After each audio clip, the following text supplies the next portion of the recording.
Hey there friends, in this video I'm going to be showing you how to turn your videos into black and white in Adobe Premiere Pro. So I have a clip loaded into my timeline right here, and let's say I'd like to change this scene into a black and white running scene. What I'm going to do is I'm going to go to the color workspace, which you can find by clicking on the workspace button here at the top right. So I'm going to look for color. It's right here. I'm going to click on it and it should rearrange my workspace. So at the right side, we have our Lumetri color panel. I'm going to go to basic correction, and underneath basic correction, I'm going to bring the saturation all the way down.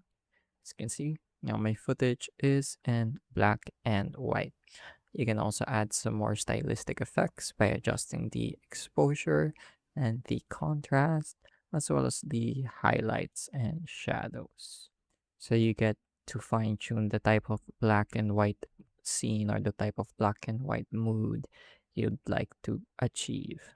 So that's it for this video. I hope I was able to teach you something new and something useful. And as always, thank you for watching.